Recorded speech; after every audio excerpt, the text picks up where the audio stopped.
This is Jim Fetzer, your host on The Real Deal, with a very special guest from one of the world's great cities, Toronto, Canada, a faithful listener to the show, a sometime critic, a very smart woman, Clare Kuehn, who wants to extend our discussion of the Beatles, which was initiated by Total in a previous program, and in the meanwhile, I contributed my own tribute to the Beatles, something I have long wanted to do, and this seemed like the perfect occasion. And now here is Clare to reinforce the kinds of arguments that Total was presenting about the idea that Paul McCartney may have in fact died in 1966 and been replaced by a look-alike. Clare, welcome to the show. Hi, Jim. Where would you like to begin?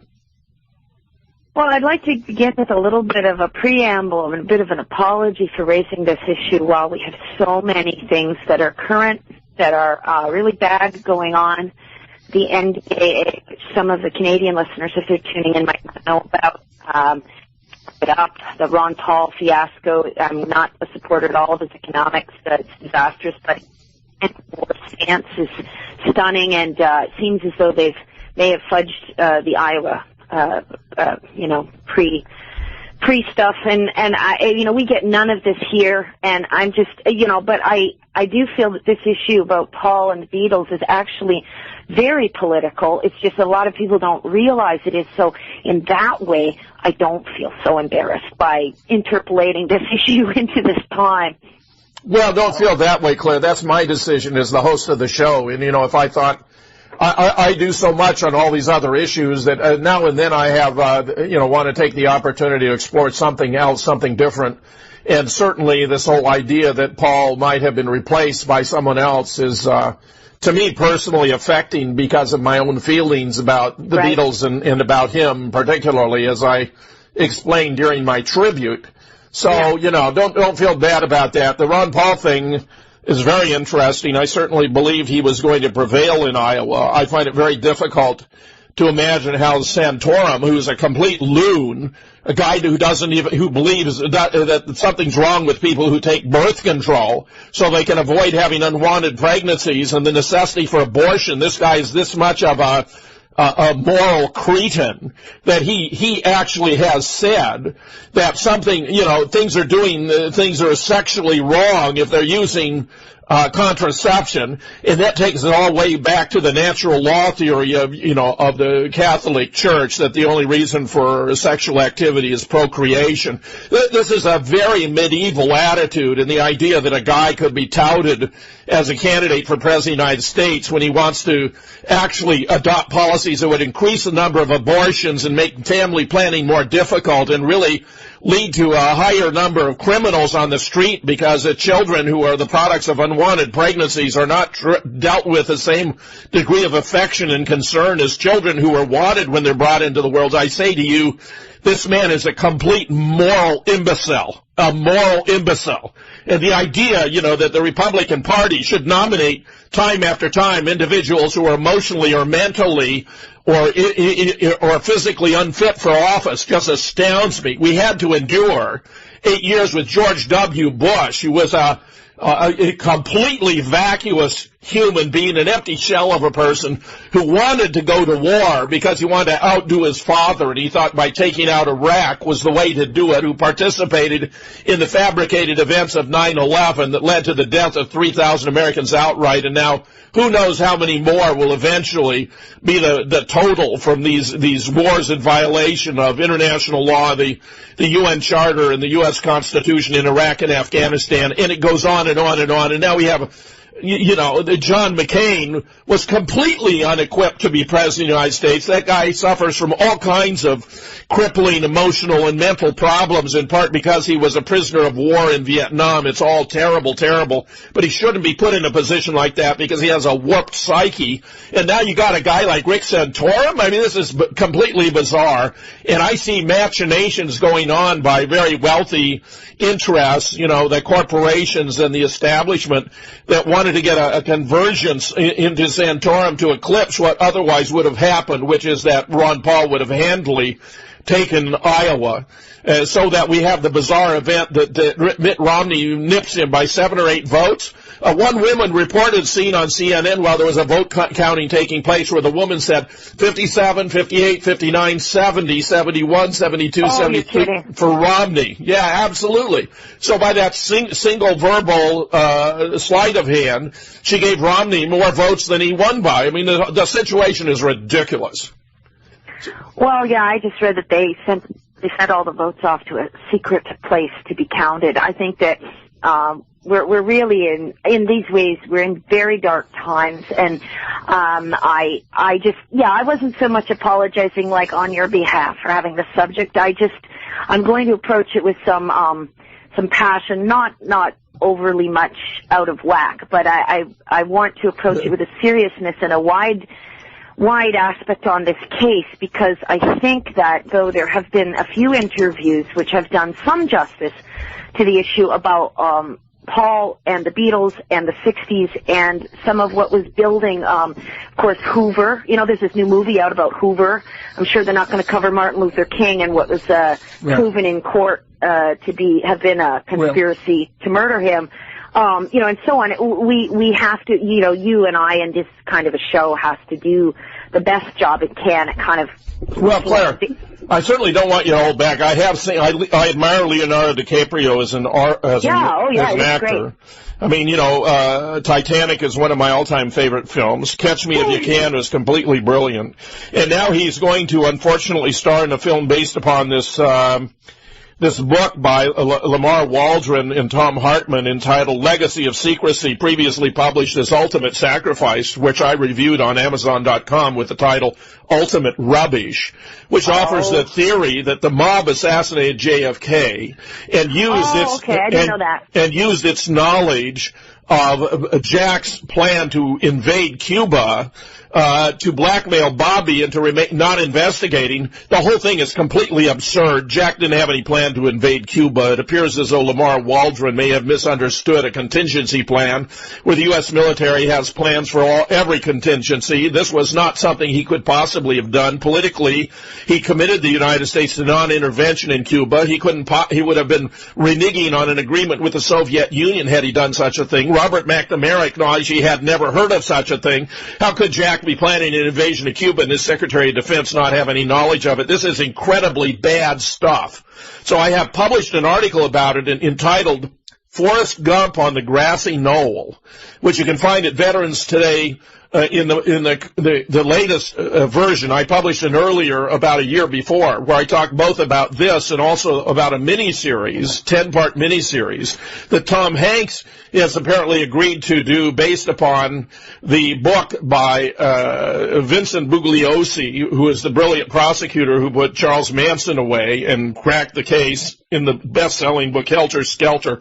You can read all about it. I know Vince personally. In my library here, there's a photograph of me and Vince and Jesse Ventura having dinner together in St. Paul when Vince came there to receive a honorary law degree. But Vince's views about JFK are incredible. They're totally off base. Jesse Ventura did a brilliant job when he did his 1-hour show on JFK, which is the single best hour. It's actually about 46 or 47 minutes on JFK. And he confronted Vince Bugliosi there, and it was just a brilliant. Bugliosi was completely embarrassed and humiliated. I don't think he'll ever get over it. So, Claire, all these terrible things take place, but we have to sort them out. Now, regarding the J. Edgar Hoover movie now, specifically, I know quite a lot about Hoover. I've read several books about him. I know a great deal about his modus operandi. Hoover had serious problems. He was a cross-dresser. The mob, evidently, just as Hoover had these sex dossiers on congressmen and senators he was using to blackmail them, the mob had a sex dossier on Hoover, including photographs of him in a compromising position in relation to Clyde Tolson, his close personal friend. Now, what the film does show is that there was a sexual tension there, an attraction, but it doesn't acknowledge that, in fact, Hoover was an active practicing sodomist, and that he was a cross-dresser, liked to wear women's dresses. There are photographs of him in women's dresses too, and that he ran the FBI with an iron hand, and that he was complicit in the assassination of JFK, that the FBI was used to cover it up.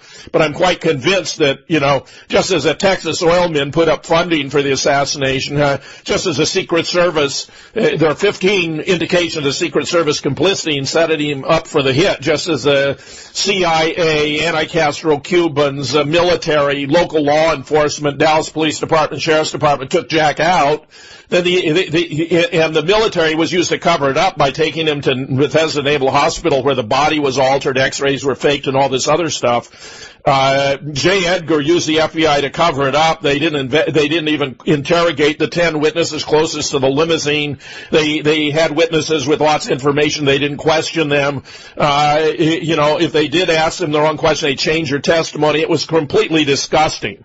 So it's true that what we have in this film, J. Edgar, is J. Edgar Light, L-I-T-E.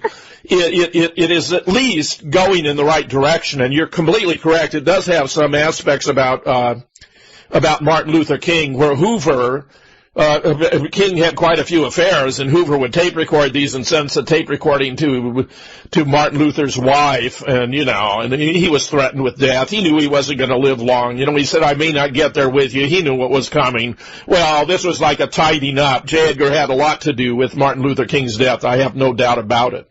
So there's all this stuff out there.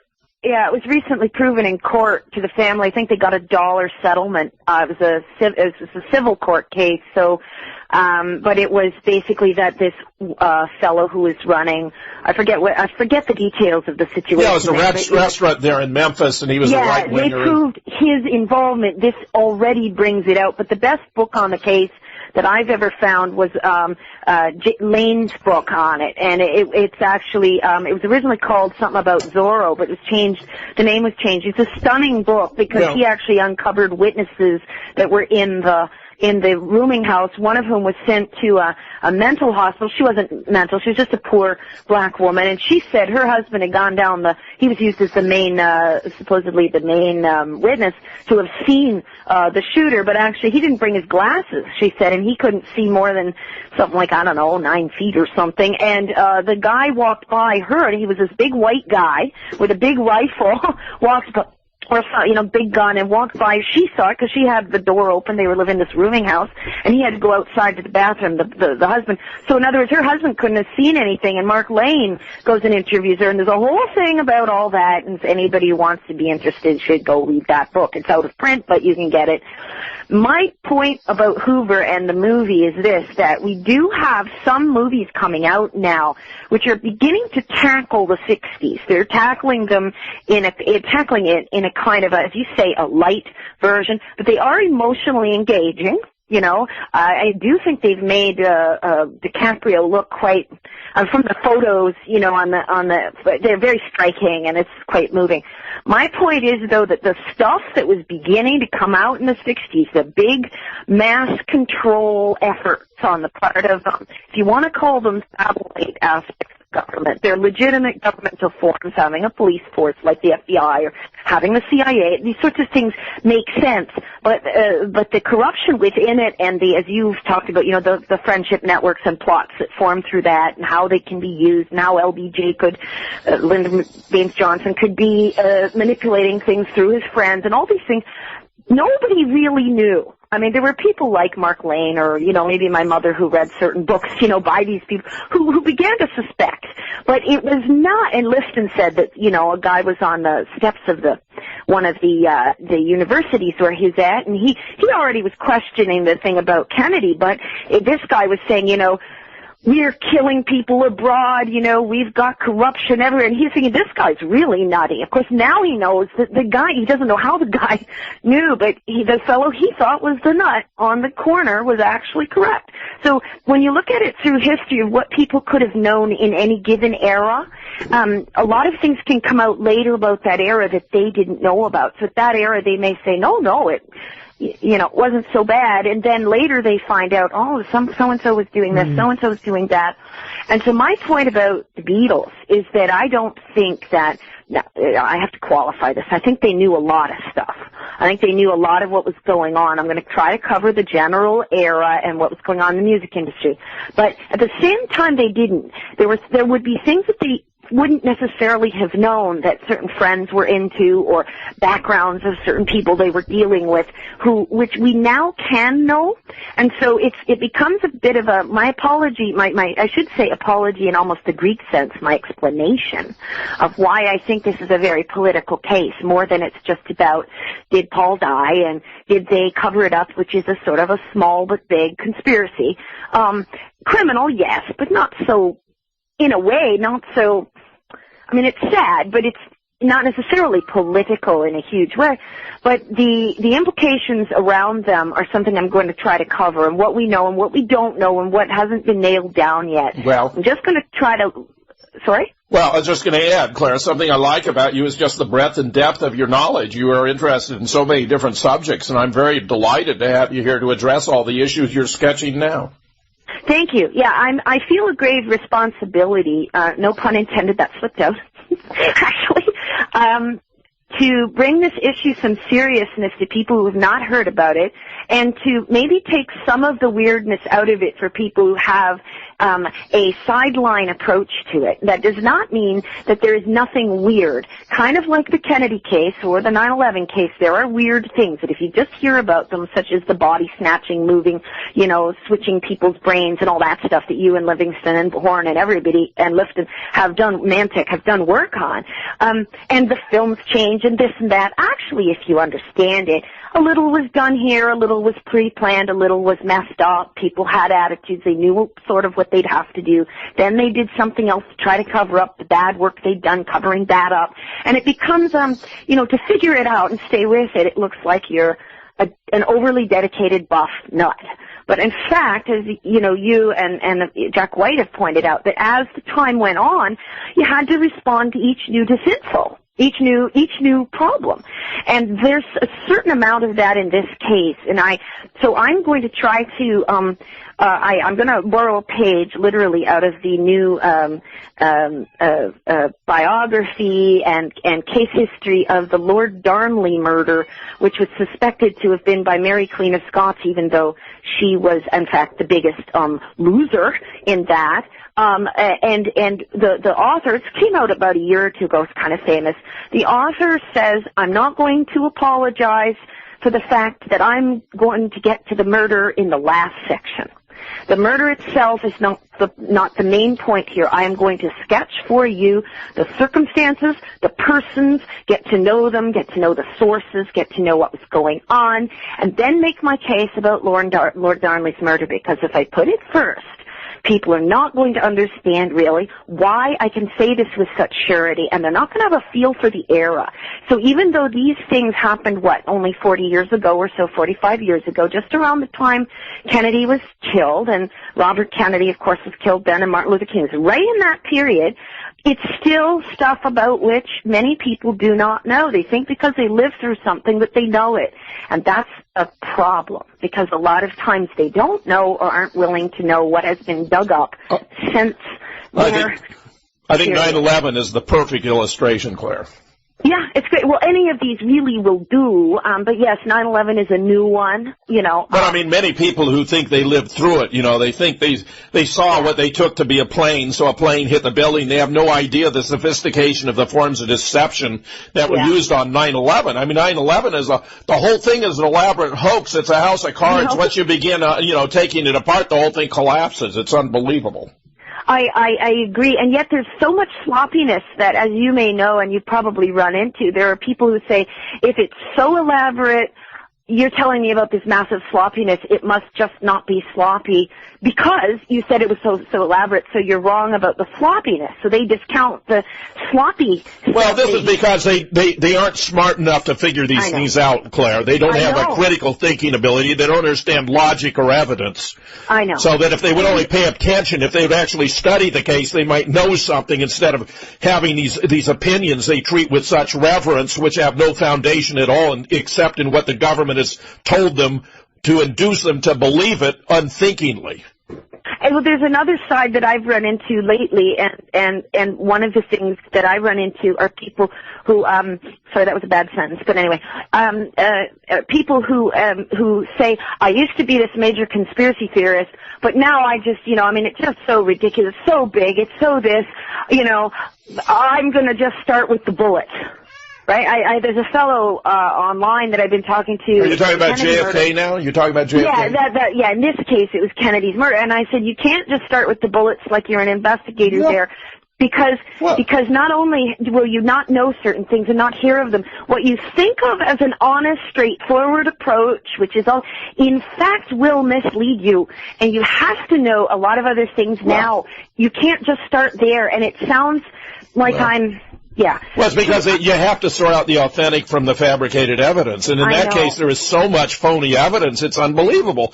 I'd say if anyone wants to understand, all you have to know is where JFK was hit in the back. If you realize that where he was hit in the back, then you realize that since it was 5.5 inches below the collar to the right of the spinal column, it was a shallow shot, only went in as far as the second knuckle on your little finger. And then Gerald claims that was rigor mortis, and they couldn't get their finger in because of that. No. Yeah, this is ridiculous. I'm just telling you, Jim. I'm telling you, there are a lot of stupid people out there. Now, Claire, just go read Reasoning About Assassinations, where I lay out all the evidence about where the wound was in his back, and all of it. And you will understand that you have to count for the wound to the throat, which was a wound of entry, and the wounds to Connolly on the basis of other shots and other shooters, that just by knowing where he was hit in the back. I don't care if this guy claims the bullet went all the way through the body. What did it do? Come out his belly button? I mean, this is so bad, Claire. And I hope you tell your friend to read this, because listen to this, because I'm speaking to him specifically, that if he's not going to look at the evidence, then he has no justification for holding any beliefs about it whatsoever. Yeah, and so I'm glad we're kind of going in this broad sort of spectrum, because to go to the Beatles now, or close to them at least in the conversation, if you don't mind, because I want to say here. But I'm really glad we're doing a general picture, because my take is going to be this, and I'm using this woman's justification for her book as well. There are things we now know, not necessarily all pinned down exact knowledge, all right? There are things which, once you get familiar with again and again and again, the same problems with similar people, the same kinds of backgrounds, the same kinds of problems that happen in their lives, the things that they were close to and involved in, and so on. You begin, it's not the Beatles themselves right now I'm speaking of some of the people in the LA scene, in the music industry in the 60s and 70s. Once you begin realizing some of that, and then you also learn about London, and you learn a little bit about cults, we're going to have to talk about what religion does and what so-called occultism does, and how somebody can be involved in that and be quite innocent of any bad behavior. And actually, we're going to have to talk a little bit about religion, sort of the way that the Mary Queen of Scots, as she brings it up, ironically, and just to use her intro as my foil. And we're also going to then have to talk about what the Beatles were and what their timeline is usually given as in the biographies, yet what else is known now about their timeline. And then I've also got to kind of cover, I'm kind of outlining this for you and the audience, also got to cover what our sources are in the modern field, who's putting out videos, who's putting out websites, what is out there, and how to navigate the good and the bad in each, because almost everybody kind of has a mix. And there are certain things in some of these things that are key evidence, sort of like with the Kennedy case. You can find great pieces, but like in among a lot of stuff that doesn't know, for instance, about Mantic's work or Costello's work. So, they get a piece of it, and they do it really well. They get way off in a conclusion because they're not aware of certain other things. I'm going to try to kind of give people a broad sweep on the issue as we go. I'm also going to, as I said, I've kind of made a social apology that with everything going on, this may sound unpolitical. We're going to find it is. And I'm also going to talk about the psychologies of the band members and the family members around them, because one of the first things that people say is John Lennon would never have put up with this, and he he would have spilled the beans. So we're going to talk about that because I think he really did. I think that the fact that this thing was in fact so clued and so referenced that I think that was in a way his way of getting it out there without possibly breaking an oath, contract, kind of a keep it quiet agreement, keep the band together. And he was, in some ways, actually spilling the beans. But, you know, I'm going to try to cover this as we go. Claire, the other thing that I'm going to do is that I have discovered a new piece of evidence, which I'm going to announce to the world here. I've tried to bring it up to two of the main people who deal with this. One of them is named Gary J. Anderson, or Gary A. Anderson, Gary J. Anderson. He wrote a book called I Am the Walrus, the Paul is Dead Clues, in which he takes the Paul is Dead clues overall very seriously, comes to no conclusion as to whether or not Paul is really dead, but he says, you know, these are so serious, these clues, that they have to have been put in deliberately.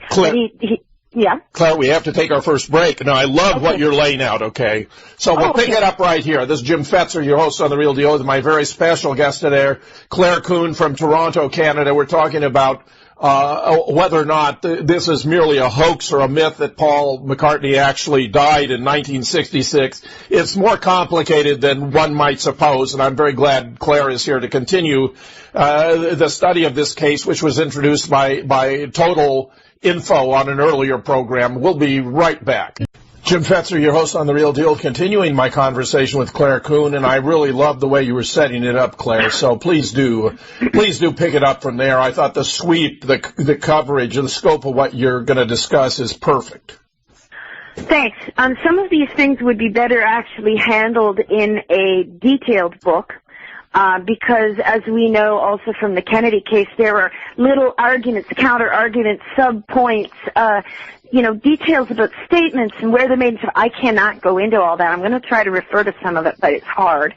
The other thing is, I love your tribute to the Beatles, so I'll just say that. I think it was heartfelt, it was wonderful, and I loved Total adding the Christmas thing. My boyfriend and I listened to that. We just loved it because it's so one-on-one. Excellent. I think it fit very well in between your two presentations as well, so I'm real happy with this. Yeah. I should also just say about this issue, I love the Beatles. I am not doing any of this in a kind of a vindictive manner or a silly conspiracy weirdo manner. Maybe I should start with the following. I grew up in the early 80s, mid 80s. I was not really played the Beatles at home. I was not overly familiar with their discography, as they call it, though I hate that word. Their history and all of that. I loved their music naturally as a child, and I continued to whenever I heard it. And it was only in the last couple of years that I began to be a little bit more of an active fan, if you want to call it that, but I'm not a collector of memorabilia or anything like that.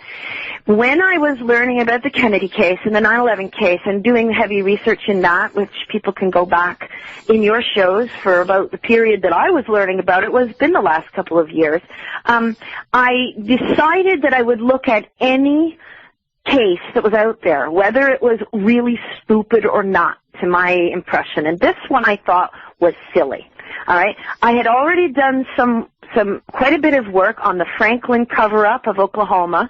I'd learned about some of the Bohemian Grove questions. I'd learned about the Ted Gunderson issues of whether there was Satanism going on in the United States and in Britain and Canada, slavery, drug running, those sorts of things, killings, and also the counter-arguments, people who slagged him. I also learned a lot about some of the issues about the music business, and of course you always have the so-called right-wing Southern or Christian types who have claimed there's backward messages, they're leading our children to hell and all of that sort of thing. I never put much stock in that, and I still don't think that a lot of what is claimed is true by those people, but what I've learned is they may in fact be right, that there are people who are trying to subvert the cultural mind. Some of them may be more like Timothy Leary, who came out to Walter Boert. I should mention, I've also did work on Walter Boert's work on mind control and compared that to the Manchurian Candidate, which he says is a whitewash because his attitude always was that this was an active program and it was actively going on and it was subverting, whereas the Manchurian Candidate book attempted to represent it as just a bunch of weird experiments and never active, really. So Walter Boert was a serious writer. His second book was completely bought up. We have no copies of it at all. The one torrent available on the internet, it has been switched for the original book. We do have some record of what he wrote in the second book. We have some interviews with Walter Boert. The point is that Walter Boert's interviews are available on torrent, and he talked in the 90s about his current work, which is much closer to the modern idea of that they really are messing with people's brains. There are people who are being traumatized, and so. But he also knew Timothy Leary, and in one of his interviews, he said in print on the internet, he actually said that he interviewed Leary, and Leary actually once admitted to him that he was CIA. He actually admitted it, but he admitted it defensively but that's of course a good thing. So I think that's a good introduction to some of the types of characters who may have been going around in the 60s, in this case in the United States, but he was a friend of or linked to the Beatles, right? He was at the bed-ins of John Lennon, and he was hanging out about, and promoting them, but always promoting drop out as the final message. Tune in, turn on, drop out, take LSD. So I'd like to start with sort of first of all, what was going on in 1966, and then what was going on around them in Laurel Canyon. Some people will realize then that I'm going to be referring somewhat to the work of a poster named Dave McGowan. Dave McGowan's work is uneven. It was an ongoing set of inquiries. He doesn't always source his works in the text, but he definitely quotes from all different sources, and he's ruminating on what he's discovered. And it's at davesweb.cnchost.com, and it's called Center for an Informed America. He has some stuff on the moon landing hoax issue and on 9/11, but the stuff he did on Laurel Canyon is quite... He didn't write Wagging the Moondoggie, did he? Yes, he did. Well, it's brilliant. It's brilliant stuff. I mean, this guy's quite a brilliant guy. Yeah, he actually is. Now, you have to get familiar with him, his manner. He's very friendly. Like, I'm trying to give people a feel so that if they go to it, they don't go, oh, my gosh, he sent me to this. Okay, look, I'm very careful about what I'm picking here, and there's reasons for everything I'm pointing out. His work on Laurel Canyon is an area just outside of L.A. It was developed in the 1910s, 1920s by a magnate who put up a very strange hotel that already had rumors of deaths there and possibly strange tunnels and weird rituals going on. The area was developed over time as a kind of a back area for the rich and the creatives and so on. Charlie Chaplin had a house there. It's been burnt down several times, always on I forget whether his was on the solstice or it was on the Halloween, but there's a lot of houses that continually burn down in their 40-year history, always on a Sabbath or a sacred day for witchcraft. Now, I'm not going to even slag all witches here, okay? I'm not slagging anybody's attempt to find magic or beauty in the world. There are people for whom that is a religious statement of how beautiful the world is. They want to connect to nature. They want to affirm our humanity. That's fine, okay? And our spirituality, what they feel. But there is also a side to these things that can be quite organized, infiltrated, and or created to do other things, okay? So that's where I'm going. When I say negative occult, I mean the negative branches of this stuff, and I mean that very separately from people who may be involved or know those people, but really have a much more of, if you want to call it, Christian view. They have much more of a love-based view of the world, and they choose to express it in a pagan manner, okay?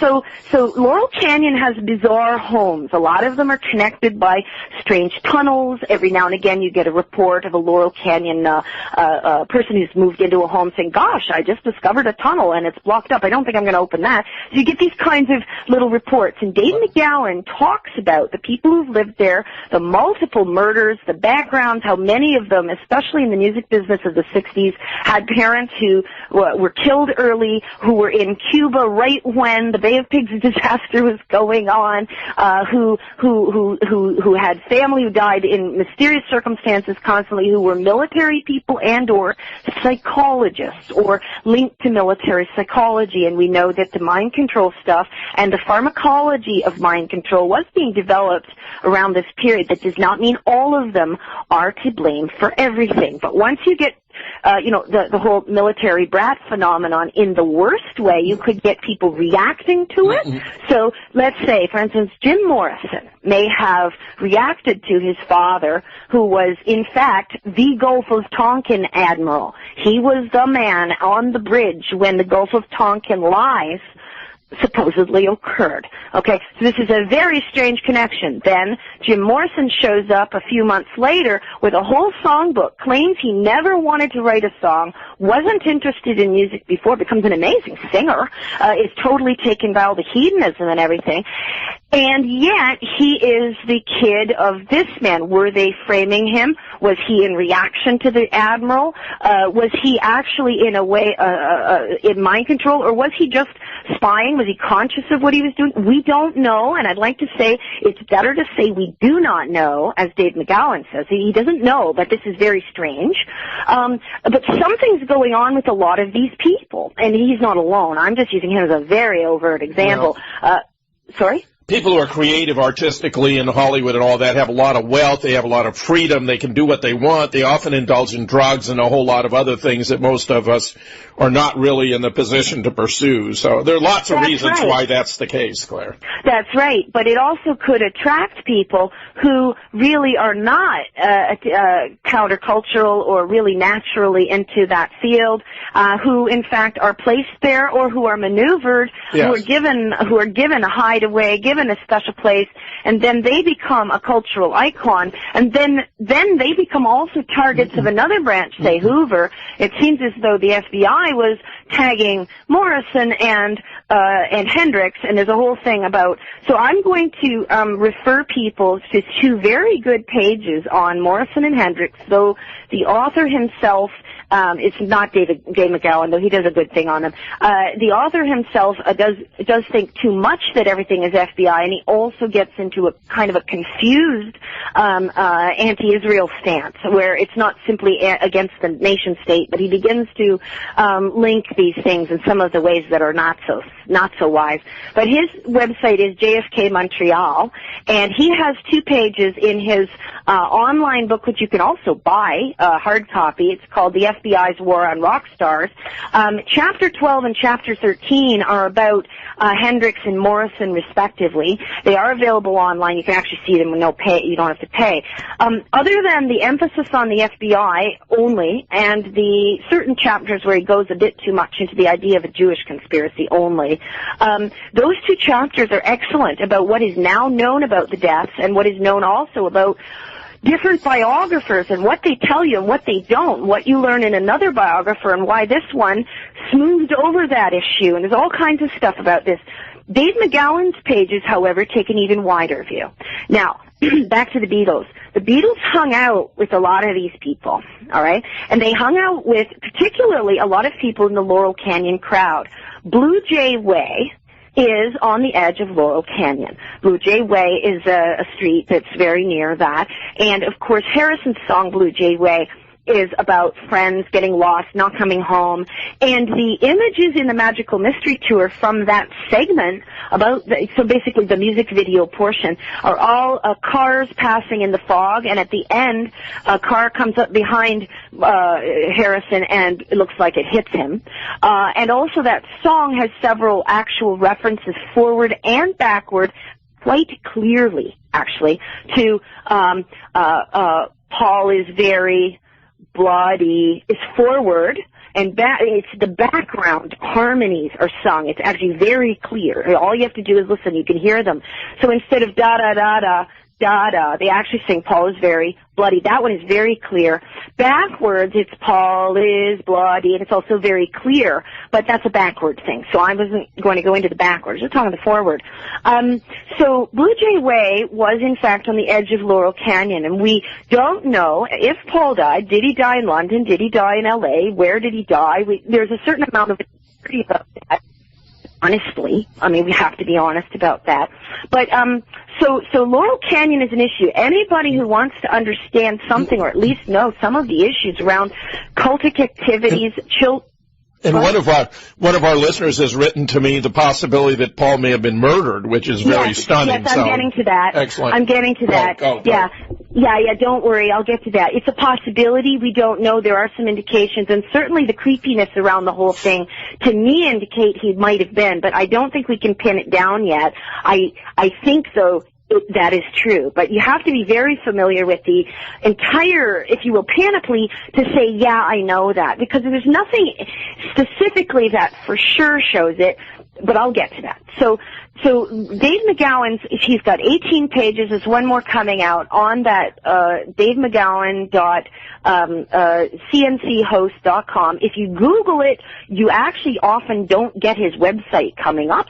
You get other people referencing it, and they don't have the pictures.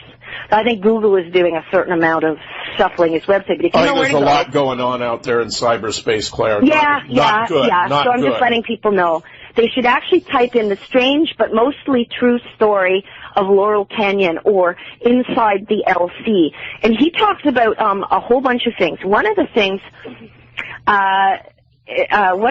that he does is brilliant, is he links the Black Dahlia murder, which was definitely a cult-type art hit. The woman was cut in half. It's 1947. Her face was literally carved up in a smile. Her entire genital region and labia were incised with cross-hatching. All of her innards were taken out, except that it does seem that she was forced to eat feces before she died. She was an up-and-coming young actress. Her body was actually displayed on the side of a road with her arms up and her bottom half dislocated and her head turned, and it's very like a Man Ray photograph. Man Ray was a very avant-garde but very misogynistic man, and he was linked to a Dr. Charles Hodel of Laurel Canyon, who was later implicated in the late 40s by his daughters and other women who'd been with him for trying to hypnotize them, for passing them around in pedophilic sex. And of course, in the late 40s and early 50s, this was seen as, how can you even suggest it? We don't even want to hear about it, let alone that you are making sense. So in fact, the daughters and so on were put down. But that daughter was the best friend of and the procurer, bizarre, of a small-time criminal turned parole officer, totally unknown, whose daughter was Michelle Phillips. Michelle Phillips's early history was basically being passed around with these same characters and lives, and then she got involved, of course, with David Phillips, right? Of Mamas and the Papas, and this whole thing. It's actually a brilliant set of 18 pages that if people want to read about possible snuff films, children being abused, early cult hits, children being, police being called right before the Manson murders to a home based on a tip, and finding a naked child in a tin hut, chained there, possibly being readied for a cult sacrifice. The police at the time said that they thought it was a coven, but then the Manson murders happened and this stuff got eclipsed. So what I'm saying is there seems to have been a lot of strange stuff, and Houdini is what I meant to say. Houdini's house was there. Houdini seems to have been also a British agent, and there's a whole bunch of stuff about his house, and it's fascinating. Now, not everything is for sure, but when you find these sorts of things again and again, what I'd like to say about it for the listeners, from having looked at it in detail myself, is there's this crap going on. It's ugly as heck. And it seems to be that some of these people were genuinely in a business or interested in the business, but also getting off on the access, as you said, to the drugs, the children, whatever, having separate parties. And one of the big things that McGowan raises, and this will lead me to the Beatles, is that there were two people, Vito Paulakis and I'm forgetting the other one, forgetting it, the other one's name. Okay. They were brought in early 60s, very early 60s, and they started running what were called the freaks or the hippies. They were first called the freaks. They were an orgiastic LSD taking. Now remember, LSD was only available early on through the CIA, right? This was not a readily available cooked up item, and they started taking it, and also there's indications, like the Manson family later, of orgies, rapes, killings, basically enslavement and so on, in effect, of some of the people in the. They would go out to the bands and dress wildly and dance wildly, and a lot of the bands said that the only reason people came to their shows early were these freaks or these hippies. They lived in a commune-like area, but I don't mean a positive commune, I know we're talking about, at a place called the Treehouse, which was in behind one of the houses. I can't remember if it was Terry Melcher's house or it was Philip's house, anyway. And this treehouse was not a treehouse. It was a great big complex. These are huge homes with huge gardens. They were living out there kind of the way that Manson would later do on the ranch. And just as these two creeps, with their the possibility of also cultic activities and all kinds of things went away, then in comes Manson and takes that somewhere else. Frank Zappa was actually in charge of that for a while. You gotta wonder, some of these people, do they have a double life? Are they living other things? Are they into other things? The reason I'm bringing it up is that it opens the question of what can somebody be doing or be open to that you just don't have the information on. Sure. Now, I don't think the Beatles, I'm not gonna be one of the people who suggest that they were doing this stuff. Yeah. But I do think that they saw or knew of or knew some of what was going on, and may have been, trying to be positive in the middle of, if you will, the after parties and all this stuff. And I think there was some vacillation early on of just how far they'd go. So we also have to bring in, sorry to move on, we also have to bring in the issue of Crowley. A lot of people will know that Aleister Crowley was quite the hedonist and quite a disgusting man, but he also was a modern prophet of drug taking and freedom and all of this stuff. And he also was, in a way, a British agent. He was working in between, promoting these ideas and this new order. He claimed in 1906 or something, to have been in the Giza pyramids and to have seen a vision. And his vision, was of a being that he called Aiwass, A-I-W-A-S-S. It could be I was, or it could just be a weird name. He drew a picture of it, and my gosh, it looks like a gray alien. It's very strange, very, very strange. I actually thought it was a modern picture when I saw it first.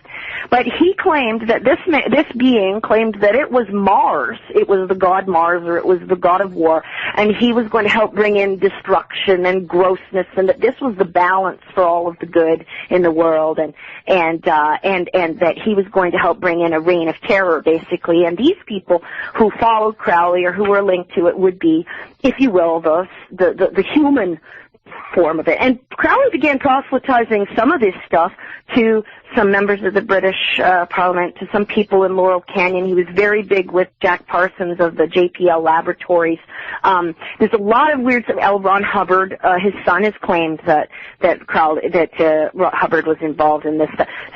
So when we find Crowley being used, especially before Crowley is now, quite commonly referenced. If I referenced Crowley, it probably wouldn't be a Crowleyite. I've just picked up stuff from the culture. But who were the first people promoting this? Well, one of the big groups that was one of the first to promote some of the stuff was, get this, the Beatles. They weren't doing it as an ugly thing, but they were promoting imagery that comes right out of the deepest occult books. Now, that doesn't mean that it wasn't free thinking. You can go to a kind of, free thinking avant-garde, and I think that that's how Lennon and these people may have gotten into this. As I said, it's not all negative. But once you begin getting in with certain characters, those characters may in fact be more serious than you are. And I think that explains, I don't mean to be a total apologist for mistakes or crap that Lennon and McCartney and so on have pulled, but I do think that this is a better explanation than saying that they were completely, really badly into this stuff. But you do have to keep in mind the seriousness with which some of their compatriots were taking these things. Now, one of the issues is that on the Help albums, usually said that these are semaphore signs that they're making on the front of the Help album. Actually, they're all signs from one of Crowley's books of these magical body symbols that they do. Crowley was also he promoted the idea of talking and walking and thinking and watching cinematograph films backwards, which is one of the things he did. He thought that this would give you control, like NLP now, the neuro-linguistic programming in a way. He believed that you could gain control over others and it would create a magic of your power around you. And also we know that that Burroughs, William S. Burroughs, avant-garde guy that he was a heck of a creep, was probably, as you mentioned about Hoover, is probably taking on, in his case, it seems that he may have been pedophiliac. He certainly was homosexual, and he was living, in this avant-garde scene, and McCartney, whichever McCartney you want to make it, but certainly the second McCartney was very close to Burroughs and has several times spoken about how he's sitting around making backwards tapes. They were really into this, and when he spoke about this, he said, I was heavily into, and then he pauses, the avant-garde scene, and I think he wanted to say the magic scene. So I'm going to make a case here as to why we think that the second Paul was into Crowley very heavily. Danny Lane said so. Denny Lane, who was with him in Wings, and also Lennon. Lennon said that Mike McGarr, who is the brother of Paul McCartney, the original, it's possible he's actually a high-end Mason, a nice guy, friendly and everything, but that he and Paul. And now you have to wonder, which Paul does he mean, right? The original or not?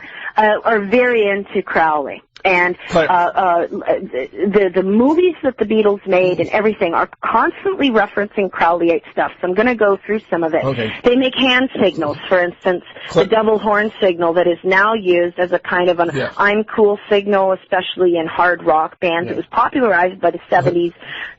I love it all. I love it all. We're coming to our second break. This is Jim Fetzer, your host on The Real Deal, with my very special guest today, Clare Kuehn, talking about the Beatles. A lot of fascinating stuff here. We'll be right back.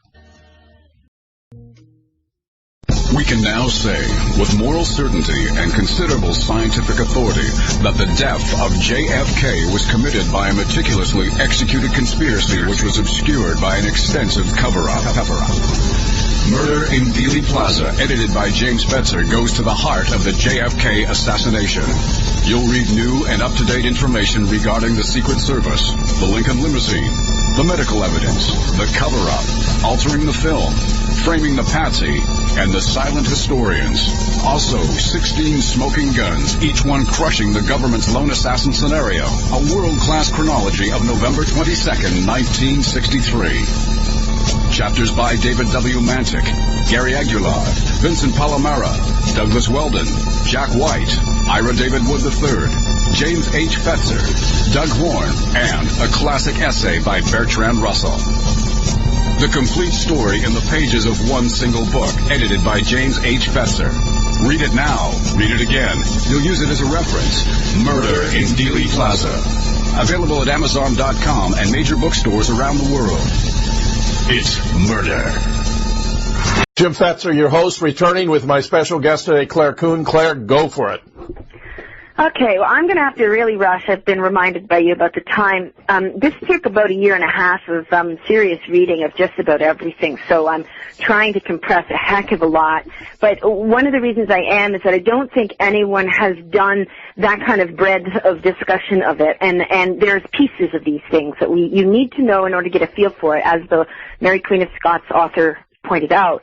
So, yes, so to move on from the symbols, I'd like to do just a few of the symbols that have been reported. There are people who say, there was this meter maid named Rita, and she was in a car with him, and she hugged him, and he got into a car crash. I think that not every reference in a song is about Paul. I don't know, of course, there wasn't any reference to Rita. I do think, however, some of the indications are grisly and serious enough that they are definitely Paul references. Okay, so the first one that we have is at the end of Strawberry Fields. The question is, did John Lennon say cranberry sauce, or did he say Paul is dead? I think it's very clear he said Paul's dead. Sorry, no, I buried Paul. That's it. But he says I buried Wall, right? So it's distorted a bit, and so it kind of sounds a little like maybe like sauce, but it isn't sauce. Back to a few years later with the Yellow Submarine, because I was on that, and I was talking about Help and Yellow Submarine. Before Paul died, there are already these possible indications of some interest by the band in alternate religion. Of course, Harrison got famous later for doing the Indian stuff, and John was in fact an intellectual, though he disavowed it, because for him that was a classist, puffy statement, people condescending, trying to make their music legitimate. But he was actually an intellectual in all the positive senses. He's reading all the time and so on. And he was into religious stuff, and he said particularly from 1965 to 66. He said that in one of his interviews. So anyway, so John is actually giving the double-horned God symbol, which is the first finger and the last finger sticking up. We see it a lot at, Ozzy Osbourne kind of concerts. Those sorts of groups popularized this, but it was already an old occultic symbol before that. We also find that in the Yellow Submarine, right when they're singing when I'm 64, and there are these clocks going on the outside, going up on the outside of the submarine in the animated feature. Ringo is there, and in one frame, or two frames, but very briefly, he gives the double horn salute right when they draw a devil on the outside of it's not a clock. Okay, so I'd like to explain what devil worship is and what the different people believe. There are different forms of this. I used to think it's just ridiculous. I didn't get it. I really had to listen to both sides of all these issues. Devil worship is usually a raising of the idea of the carnal, the world, the beautiful world, the world as the world that we're in, and it's the magic. There's not really sort of another world beyond. All spirituality is here in this world. So it sort of raises the, if you will, radical empiricism in a way. In that way, it's very like science, very here and now, and yet they believe in other forces coming in, and, if you will, time travel and those sorts of things. So devil worship for some of these people is not in fact worshiping the worst stuff. For some of them, it's an affirmation of we're free to be. We should live our lives. I think that sort of thing may have appealed to the Timothy Leary type, who was very into Crowley and talked about it quite a bit, and John Lennon, who may have been somewhat, around the edges, interested in these things because it talks about freedom and that the body is okay and sexuality is okay and so on. The other side of devil worship is a different thing. It is justifying any action. You call it limited utilitarianism. That's a philosophy. Justifying any action because you can do it, you should, or want to. That any impulse from someone else is an oppression, or it's from traditional religion or traditional classism and so on. And so these people very often are, in that sense, juvenile, right? You're really talking more about hedonism or ethical egoism, where only the consequences to you matter, and the consequences to no one else make no difference at all. To anyone else make no difference at all. Limited utilitarianism is for a group to adopt that same attitude. Okay, well, these are groups. But, okay. I mean, if they're maximizing happiness or pleasure for themselves, regardless of the consequences for others, then they're limited utilitarians, yes. Well, they are doing that, but they're doing it also with, as you say, the hedonism, the ego, and of course, So one of the side issues is this. Jim Garrison, who made all kinds of mistakes about the Kennedy trial, but who got some things dug up, interestingly. One of the things he, of course, traced is some of the money up to Canada in Montreal with the Bronfman, the big, powerful Bronfman family, who were running money laundering schemes through a company called Perm Index, which later was linked to the P2 Lodge Vatican scandal and all of that money laundering stuff for the old cultic aspect of the Vatican. We're not talking, of course, about the ordinary Catholic stuff. Kind of talking about people within, groups within groups. But also, he also uncovered something called the Orthodox Christian Church of America, or something like that, to which they only had bishops and archbishops. There were no congregation. Hoover was a member, and also they wore funny hats, very Masonic type stuff, though not that all Masons are bad, but I mean, it's that sort of almost culty stuff. And there are photos now of people doing these rituals and so on for this weird church thing. One of their members, by the way, was, I think, de Mohrenschildt, or it was one of those people, Hoover, and also the guy who founded the Process Church. Now, the Process Church had three gods. It had the idea of Jehovah, who's the big bad, tells you what to do kind of thing, but kind of neutral. Had Jesus, who's a nice guy, but really, he's not really, and then it had Satan, whom they represented as the best force, because Satan now is the chaos and the order, the beauty and the pain, and everything is fine and everything is part of the world. You and I know that, of course, pain is part of the world, but to seek to increase it for anyone, that is where the immorality comes from, and that's where the Satanist types get this stuff confused from a... Well, you're talking about wanton cruelty. You're talking about cruelty. Yeah, cruelty, war, and so on. The idea that because it's here, it's part of our world, so yes, we do have to, of course, acknowledge it, but for them, that's the ultimate, if you want to call it, sadistic truth. If they pursue that truth, and the Skull and Bones order for the Bushes and all of that is also like that. They were chartered through, it seems, through a Bavarian Masonic order, and they came to promote the idea of power over others and death and sexual masturbation, all these sorts of things. So it's the body as the driver, but there's this spirituality stuff as well. So I'm trying to be clear here, because when I say that somebody like John Lennon was into Satanism, I don't think he was into the kind of Satanism that some of these people were into, but I do think he was hanging around with people who genuinely were, and I think that the second McCartney is more so into some of these issues, and I'll tell you why. We have an ongoing leak about this Paul is dead material, which some people have dismissed as a further hoax. I don't think so, because I've actually spent hundreds of hours looking at every single flashing image in all the 100 short videos and the movie that were put out over the last 6 years. I also became a member of the special membership. I've seen videos that others have not, and although the issue is confused because they do an artistic thing with it, and sometimes they misrepresent something for an artistic purpose, and that's bad when you're trying to make a case.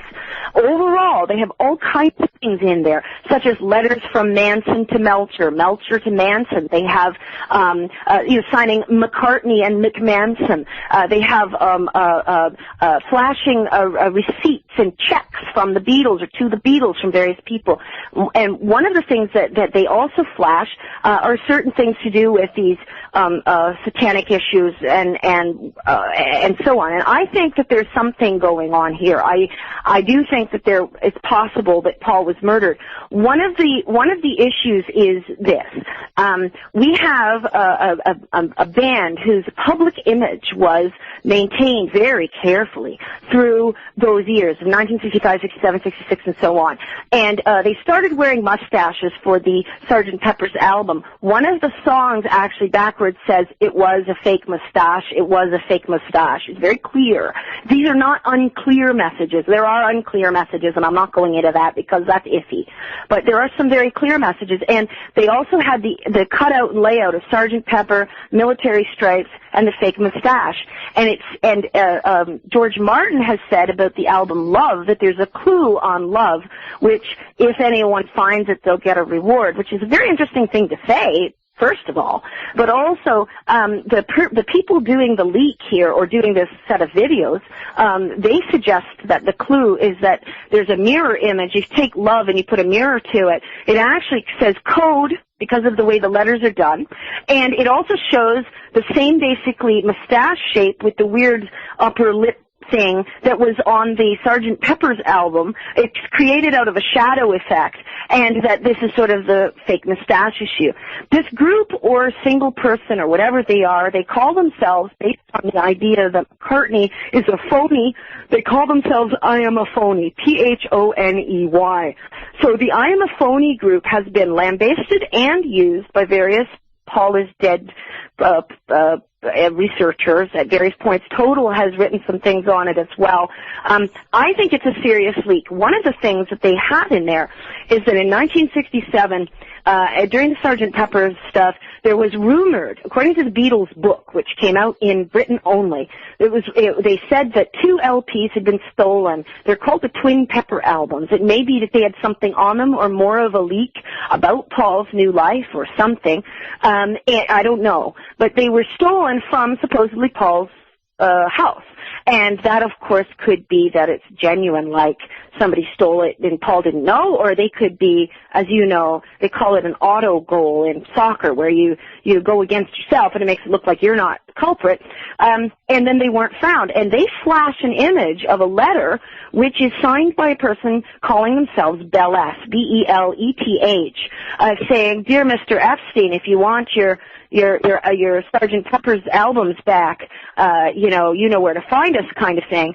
And Beleth is a top satanic code god name. Okay, so it's very strange. Unless somebody scrawled this off, and it's a fraud, it's a fake letter. I don't think so, because they have a lot of real stuff on there. You have to watch all the flashing images though, and if you don't use it as a research tool, you're not going to catch them. So anyway, back to Yellow Submarine. So there's a lot of stuff in Yellow Submarine. One of the things is that the tombstone says number 49, here lie buried. 49 is 4 and 9 is Paul and McCartney number of letters. You also have at the end of when the submarine is kind of going off before the Beatles go into Pepperland and then the submarine comes back. Ringo said, they all say, A is for apple, B is for whatever, I forget what they say. And then the last one is Ringo saying, and P is for goodbye. Now, of course, P and Paul and goodbye. It's a very strange thing to have in there. We also, of course, have all kinds of references in Magical Mystery Tour. Magical Mystery Tour, it's chock full of references. One of the big ones is the George Harrison song, which the song itself has those references, but also the imageries of children with death's head on them during that Blue Jay Way song. We have a resurrection scene where Paul and a dwarf are by the seaside, and Paul is the new Paul, is resurrecting him. I would say something about the Magical Mystery Tour movie. One thing is that it's quite clear to me, having seen very clearly the difference between the two. It's very clear. Once you see it, you can't go back. That the original would have already filmed one of the scenes, and the scene is the scene of the wizards. He is the boppy, sprightly, can't quite keep down a little joke in his voice guy. He has not just a rounder face from baby fat, he has actually a bone structure, wider face, and he's very sweet and kind of, is very direct and sweet. So I think that scene was filmed before he died. The rest of it was the other guy. Now, Total mentioned that the second Paul is on the bus. His first scene on the bus, he actually talks about being 30, and he says, well, in a Fair Isle sweater, that's what makes me look younger. You can pass all of these things off as jokes, but I think that, of course, if this is true, and we're taking it on as hypothesis, then some of these things have to actually be interpreted that way, that they were making references. Now, so the first thing that I'm going to say that might shock the audience is this. The Beatles never showed dead people. Okay, they did not tend to draw dead people. They do have some suggestions of Paul sleeping. They have a full on hill design for I think it's the Magical Mystery Tour booklet that came with the album. And in it looks like he's got a crack in his head and there's this car and so on. But in general, they didn't have dead people. Then there's this film, I think it's 1973 or 74, called Cream of the Beatles, done by a fairly famous montage film artist. Which does a whole bunch of songs, and one of them is A Day in the Life. And during A Day in the Life, it has all kinds of car crash images and people dead images and so on, because The Day in Life is partly about a car crash, ostensibly about someone other than Paul. But McCartney, the second McCartney, has denied that it did have to do with that, and he's quite cryptic about that. Whether it's a car crash, he blew his mind out in a car. The idea was he committed suicide in a car. Well, or by accident, Go ahead. So So the issue is that the song already is about a car crash, so of course they're going to show some of those images. What's interesting is they keep showing Paul as well. They show a picture of Paul from when he was, I think, pulled out of a pool, and he had he was having a hard time breathing or something, or he was, I forget what, but it looks a little like he's just dead. They also have pictures of the Paul is dead issue, and then they have several pictures of people with gunshots through windows, and they have snakes holding Masonic handshakes and all kinds of things. So some of the people who say Paul was murdered are basing it partly on that Cream of the Beatles movie, because the implication being that why is Paul linked to that song, number one, and number two, why all these images of not just violent but actually intentionally violent death? You could argue it either way if you only use that, however, because a violent death is a violent death, and they might have just been putting a lot of images in. The irony is that film, though it's not widely known, at the very end actually is credited to the production company Apple. So Apple actually oversaw that film, number one. Number two, that's not all. There is one image of a dead man in the entire Beatles opus, and I found it. It's just after just after the aunt is having a dream, and she's sitting on the bus, and she's sitting there, and there's this composite set of images that come on, and John says she was dreaming about food,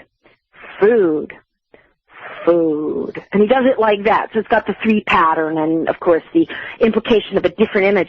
And what flashes on the screen isn't just flashed. It actually is sort of faded in, moves a little, and then fades out. It's a two-dimensional, meaning it's not a moving image. So your eye has been watching moving images, and it's very hard to immediately switch to seeing a whole background image as having anything in it. Your eyes will tend to lock onto the whole thing. Plus, you've just had a suggestion, food, and she's sleeping and dreaming. But actually, it's a duplicate image of a dead man. And one of the things that's very clear about it is that on one side it looks like a profile. It's actually a split view of a dead head. On the left side, which looks like buttons, it's a body bag, and there's the bottom part of a death face and some blood. It's a little hard to see, but there's basically two images that's been put into one, possibly with some doctoring, smearing the worst aspects of the death head. And then that has been added into the image of the aunt who's still moving. It's faded in for about half a second or a second, and then fades out. It moves just a little, so some of it's still cut out. You can't quite see all of it because the ant image is overlapped. No one that I know has ever remarked on this, and it's pretty clear to me that that has to be Paul. The reason is, first of all, he's the only major death that we would be talking about here that's ever come up with them. I don't think it would have to do with his mother, John's mother or something. And second of all, it's in a movie that is chock filled with songs which backward or forward, and some of the video images do suggest resurrection and Paul. For instance, they sing while Irish Eyes Are Smiling when they're doing their little wake for him on the bus while the resurrection scene is going on. There's a lot of that. Now, it's a crappy movie, okay? It's really uneven. But at that point, they do show a dead head.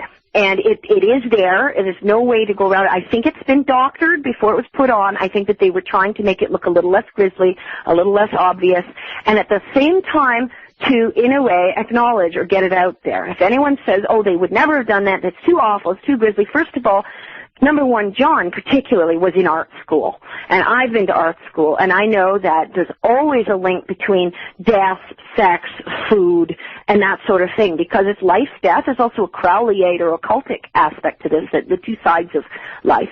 And there's often this idea of, the snake in the flowers or the flies on the fruit. And this is old.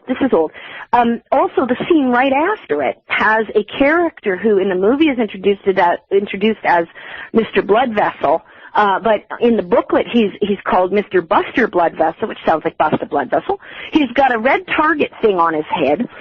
He spends time trying to break a very hard bun. He's straining, then he breaks it. He drinks red wine, of course, all of this being like breaking the head or the blood. And John is there, actually I couldn't quite recognize him at first, shoveling this really disgusting slop onto the table, while the aunt character who's had the dream is sitting in this restaurant with these two, and And she is actually, in the images, she's overwhelmed, disgusted, horrified, can't breathe, she says. But in the early soundtrack, she's actually laughing. So they've created this idea of the hilarity. You know, we know that John, for instance, laughed when his uncle died. He couldn't feel it. It was so awful when his uncle died. He couldn't actually cry. So there's this whole idea, and of course all the subconscious aspects. They were well aware of that, interested in that. And John also has MC on his jacket, which is like McCartney, and that is in fact, of course, McCartney now uses MC. So nobody I have ever found has remarked on that image, and I think it's only because I was watching for the first time, and I'm going, I want to know what every single image is in these things, because I've been watching the I Am a Phony videos where I have to be very careful and look at every single image before it's going to make any kind of sense, and even then some of the stuff I can't pin down, I don't know for sure. So we do have a death head. It is doctored, but it is clearly a dead eye, and it's clearly some blood in a body bag. I mean, there's no question about that. But I think that they've cleaned it up. I think that they've done some things to it as an image, and they faded in there right at the beginning when the aunt is dreaming, and then they have other images that come in, and then she's in the scene with the rest of them. Claire, we got to take our final break. This is Jim Fetzer, your host on The Real Deal, with my very special guest today. Quite extraordinary discussion. Clare Kuehn will be right back. Stem cell research, abortion, cloning, evolution, creation science, intelligent design. These are hot-button issues today. Religion and science, morality and government, corporations and fascism. If you want to know what's happening to this nation this very day, then you won't want to miss Render Unto Darwin. After 35 years of teaching logic, critical thinking, and scientific reasoning, Jim Fetzer offers a critique of the Christian rights crusade against science. If you want to understand the issues, if you want to be informed, this is a book you won't want to miss. Render Unto Darwin at Amazon.com and the major bookstores. Render Unto Darwin. Jim Fetzer, your host on The Real Deal, with my very special guest, Clare Kuehn, continuing with her discussion of the Beatles. Claire, go for it, girl. Okay, I've made a few notes to myself, things I really want to make sure to cover in a whoosh. If you don't have Magical Mystery Tour to play at the end, then maybe you can play on the Walrus or something, because we're going to get into that. So, anyway, basically, what I think happened, I'm going to first give the timeline. In late 1966, the Beatles had taken a hiatus. The last time that the original Paul was filmed seems to have been in late August, and even for even that may have been actually rebroadcast in early September. There's some confusion on some of the sites. There seems to be some covering up as to exactly when some of the very late dates happened. But by late August, early September, there's nothing from any of them until early December. What happened was George went out to India. Their friend, of course, and later the Apple kingpin there, what's his name, who died of cancer recently? George Harrison. No, not George, but the Apple kingpin. He was a roadie with Mel Evans. Go ahead, it'll come back. Yeah, anyway, he was with John in Spain, and Ringo came out there for this filming of a wonderful film, actually, called How I Won the War. Supposedly Paul went to France, and then down into Africa, and then back up through France, and then came back to London, and then they started the Strawberry Fields and the Penny Lane thing, and then they did Sgt. Pepper's early the next year, and then Magical Mystery Tour. So that's sort of the time frame. The problem is that in the very late part of 1966, there were a number of press releases using old photos, like previous photos mostly of them. As you know how news agencies do, they don't always get current photos or no photos of having Paul or someone who claimed to be Paul doing press releases saying, I think that the Beatles will be splitting up, and there was all kinds of stuff about this, and it was usually linked to the idea that they'd stop touring. They had many reasons to stop touring, not only that Paul died, but also before that they were getting threats in the U.S. and they were doing more complicated music that was better done in studio, okay? So the problem is that in that period, there's basically, we have home movies taken by Mal Evans, who was their big rock, their roadie, big guy, in Kenya with Paul, and it's, to me, quite clearly the different Paul, okay? So he's not the original little bopper, friendly, small guy. And also, they got stopped at several places for supposedly nobody recognized Paul McCartney. Once they put the word out, then, of course, all the fans showed up and supposedly it was Paul, and they all cheered for him in France.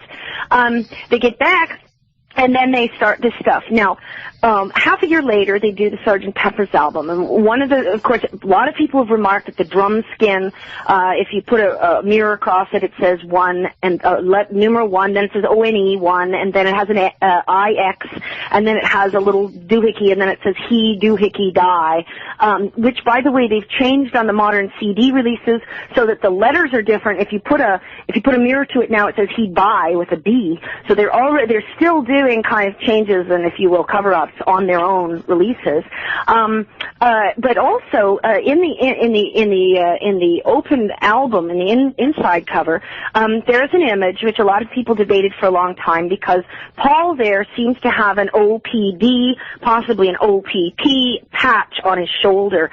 It's going around his arm. Now, I can tell you that a P never becomes a D when it goes around an arm, but a lot of people would like to think that it was, a P for OPP, Ontario Provincial Police, and it is an OPP badge. It has the symbol. I live on Ontario. That was the badge, okay?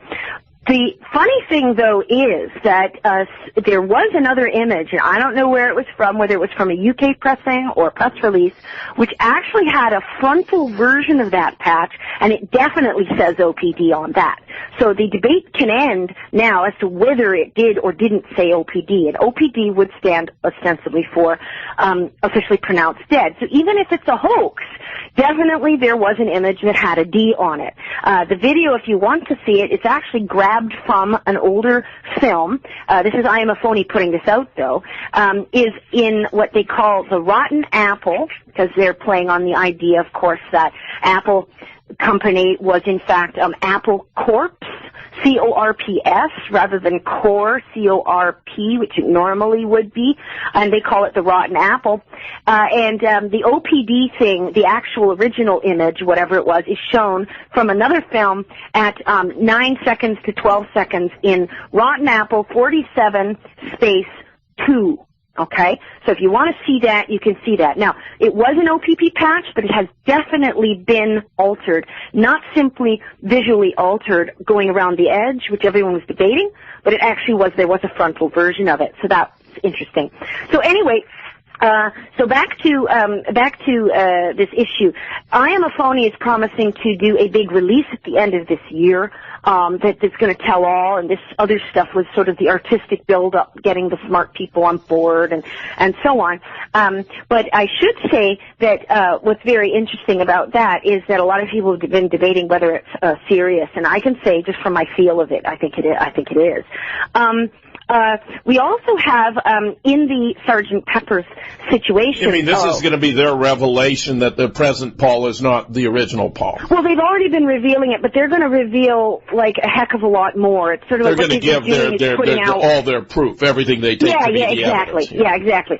And so anyway, back to the drum skin on the cover, it could be a gravestone, because, and it is, as Total mentioned, it is roughly based on the Charles Dodgson, Lewis Carroll grave plaque that is in, oh gosh, I almost said Northanger Abbey.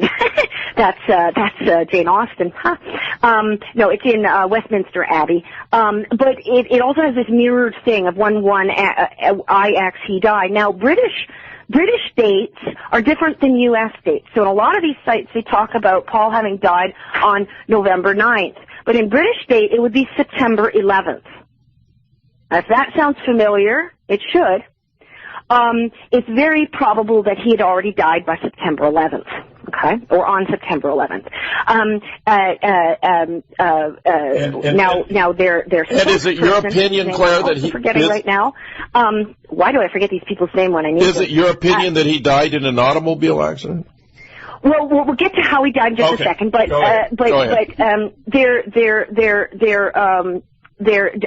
Derek Taylor, who became the spokesperson for the Beatles, was interviewed when all of this blew up in the United States in 1969. It didn't blow up for several years.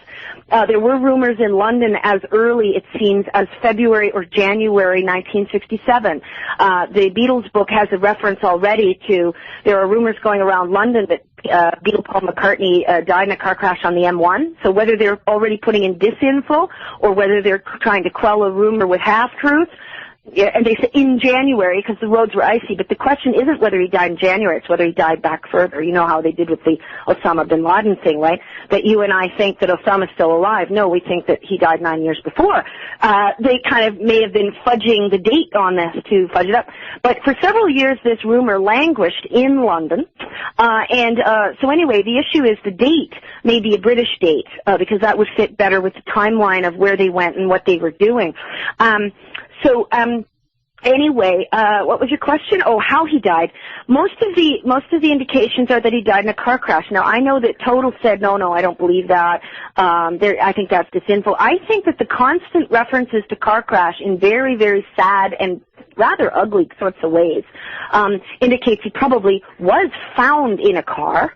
There is some suggestion that John did bury Paul. Not only that he said he buried Paul, but he actually was referenced in the Let It Be movie in some of that split, broken dialogue where the second Paul McCartney says, "Oh, there's this rumor, that Paul is dead," and we didn't even really think about it. And then they splice and they say, of course, that John buried Paul, and then there's a splice, and then they say, then he says, of course, there is a chance that he did just that.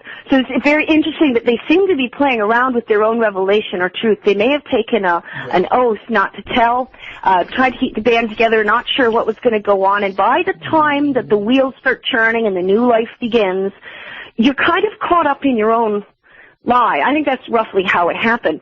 Now, in the Free as a Bird video, which came out for the anthology series, if you watch that, they do a kind of a history of the Beatles. They go through sort of, all kinds of images. It's a brilliant little video. One of the scenes actually has a police car going by, and in the window is this leafy-like reflection, except that there's no blur in the reflection, which means that even though the camera's moving, and you know that problem from Costello, so it's not a natural reflection, or the camera is still and the car isn't really moving because it just kind of warbles. It doesn't really, Anyway, and it shows basically a dead Paul-type face in the leafy structure, black and white, and then it goes around and there's this steaming car in 1960s, all the bobbies around in the 1960s format, all the cars are 1960s, and John is inserted into the crowd, peering over the crowd, looking at the car crash. So they were still playing with that in the Free as a Bird video, and they also do other things, like they have 3 white chairs on the balcony at the end, and they have 3. I mean, they do a lot of that. Okay, so they seem to still have been playing with it. Now, the other thing that I should skip to here very quickly is the forensics.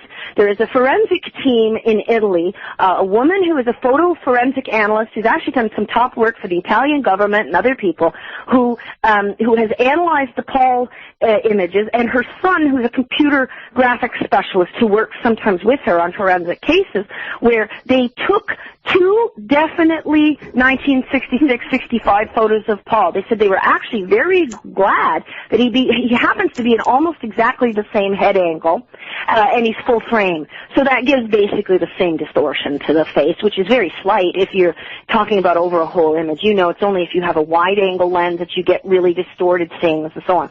So they took that, and then they compared that with post-1966, and they thought that they could disprove this really easily. And they found instead that it became more and more conclusive based on certain points in your in your face. But it isn't just, well, you gain a little fat there and you lose a little fat there. What they do is they leave a certain wiggle room of how much percentage-wise they'll allow for, but they compare most of the bony structures, like the insides of the eye roughly, the outsides of the temple, the total chin to forehead ratio, the various things.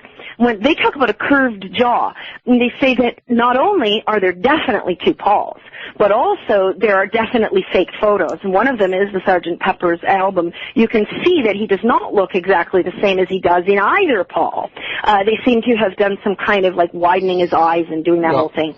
They would probably do that to create... The teeth are wrong. They probably do that so wrong that it's a forensically impossible thing between the two men, because there are photos of the original Paul who has very crunched teeth. Now, he also had a chip on his tooth in the Rain video, the Rain movie film, but that's different.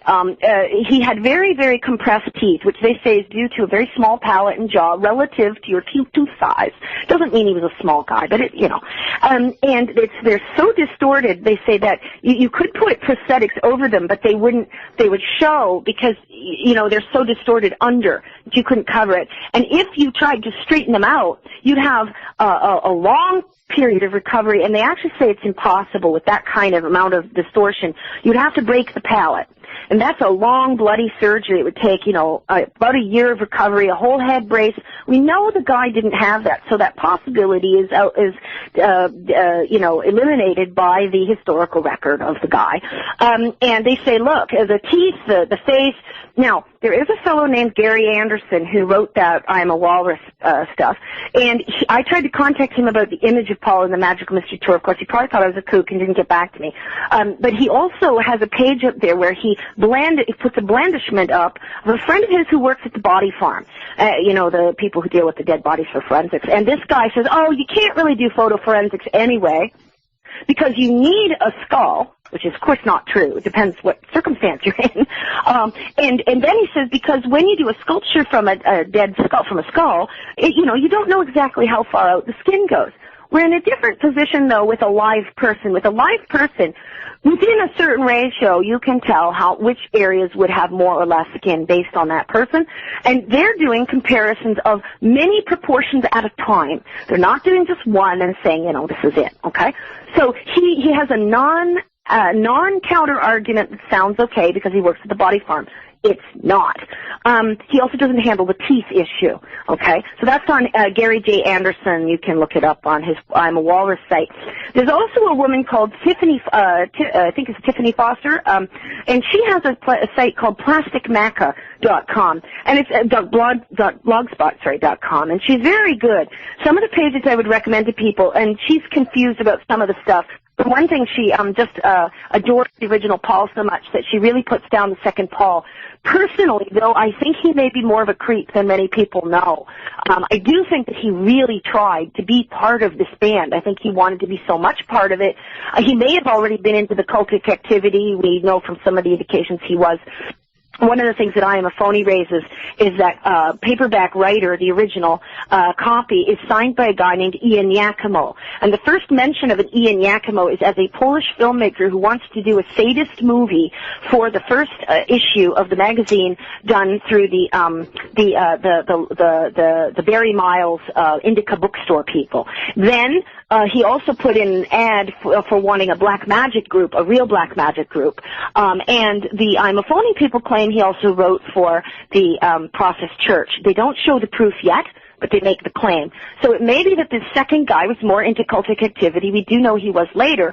But anyway, one way or the other, I do think that he really wanted to be a band member, and he is one of the Beatles. And I've got to say, I appreciate him. I think, this is great, but I'm trying to raise issues about him because we also have this other issue, and I think he wanted to be John's friend, and I do think he pushed his way into the band, and I think they blamed him for some of their own upsets.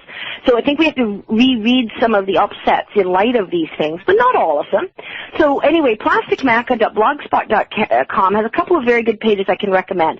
One is imposter detection methods. If you search that, well, one of the images halfway down, which not the first image, but one of the images further down shows Paul from one of his early photos with clearly a false ear on him. He's got earpiece, like a false ear maybe he'd had surgery, whatever. And then I've seen people claim, oh, that was doctored by the Paul is dead people. However, on another page she's got called Fall, that's F-A-U-L, like false Paul, Fall's false ears. There's another photo of him which very clearly has an earpiece, and another one that clearly has an earpiece.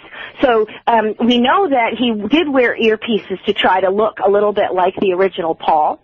There's another page that I would recommend on Plastic Maca, which is called Dying the Beatles Legend, Mal Evans' Suspicious Death, which I'm going to get into as the final issue here. But anyway, there are two photos right at the top. Mal Evans is a tall, big guy, and it's got the original Paul next to him. Then we have Mal Evans, the big guy, with the second Paul next to him. Now, yes, there can be lens distortion, but one of the things that's interesting is they're both roughly at the same point in the camera, okay? And second of all, you know that it's only with really wide-angle lenses you get major distortion that you would notice. These guys, their hips are even, all right? Their feet and hips are even. So you can figure that although, let me just point this out about bodies. A body which has a larger proportion often doesn't show it on every individual bone. For instance, if you're not that much taller than I am, your upper arm bone won't necessarily be that much longer than mine. But by the time you get to the fingertips, you've got several bones in the way. They're each a little longer, and the person is taller. So you can't just compare, well, his shoulder looks about the same size. You have to look at the total man, the total size of the man, not just one little part of him, because we stretch all over when we're taller.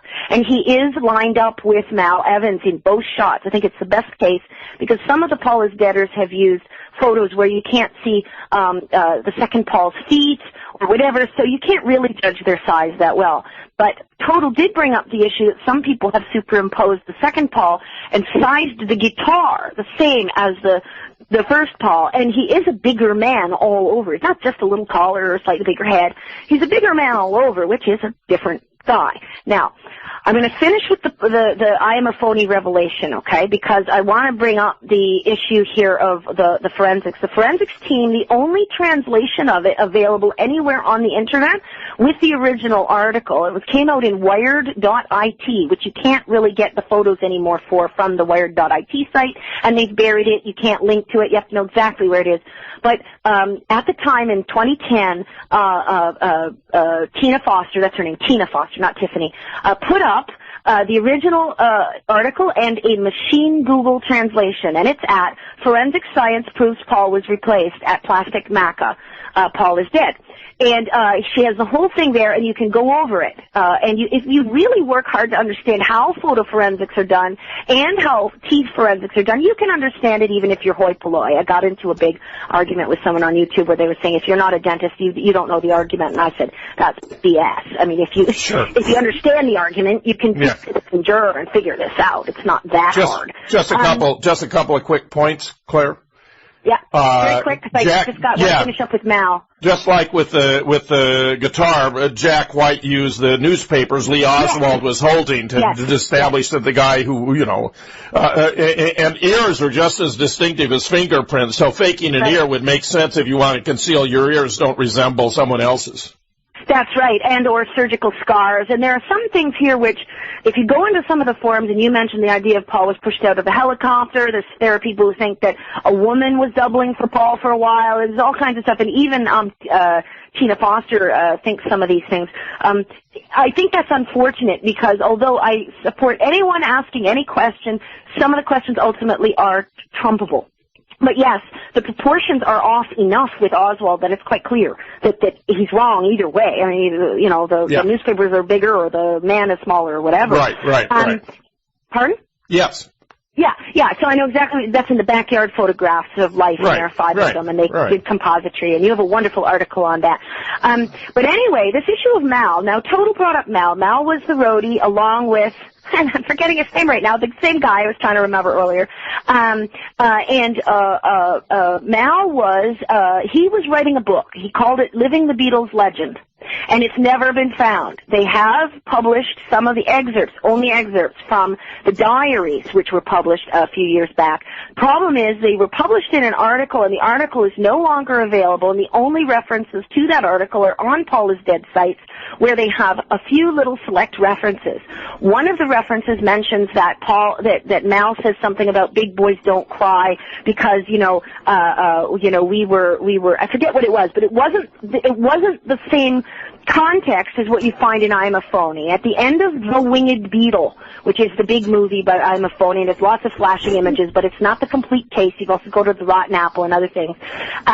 They show 2 pages from what seems very much to be an old book with corrections, and it's yellowed and all kinds of stuff, which also has Mal's speech pattern. He wasn't, the most intellectual man, but he was a smart guy.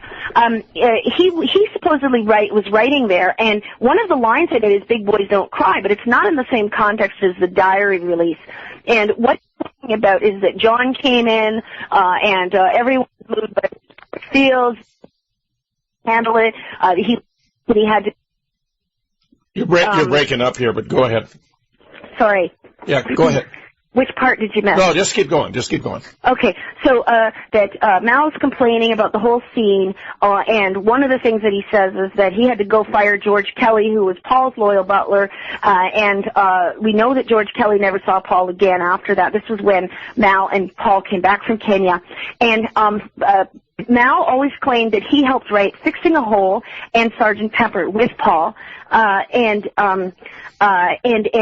he claimed it on radio, and he claims it in this book, and he supposedly told a friend, if this is accurate, if this is not a fudged fake interview, he supposedly told a friend just before he died, a few hours, that he had been to see Paul for royalties. If anything happened to him, to please make sure his book got published. Well, number one, he was killed within a few hours by that LAPD guy, Charles Higbee, who it turns out on I've looked up old newspaper articles, he was known by his boss to have interfered constantly in the activities of the police. He was in charge of police corruption, but he seems to have been corrupt. He pushed his way in, and he was also a head cover-up artist for the Robert Kennedy murder, and you know that they destroyed the whole pantry and then claimed that they couldn't fit it into a manila envelope. So this guy has got to be a little bit on the take or something. He kills Mal at his for firing an air rifle or holding an air rifle within hours, supposedly, of Mal having talked to Paul McCartney about royalties. The book is missing, and his ashes get lost in the post. Okay, so something strange going on with Mal. This book has been missing forever, and I'm a Phony, or the I'm a Phony team, claims that they have it, and they're going to be releasing it. They've already shown a couple of pages from it. I think it's genuine because it's just in the context of everything they're showing. Problem with Go ahead. The problem with I Am a Phony is that sometimes they adjust something or they use something out of context from people who were not talking about Paul is dead just to give you the feel artistically of if they had talked. This is the kind of thing they would have. Claire, you keep me posted about their release, and we'll bring you back and we'll talk about it some more. That would be November 11th this year. Yeah. Okay. Thank you. Brilliant job. I really found it fascinating. Unfortunately, we're running out of time, and I can't thank you enough, Claire. Wonderful. Jim Fetzer, your host on The Real Deal, thanking Claire and all of you for listening.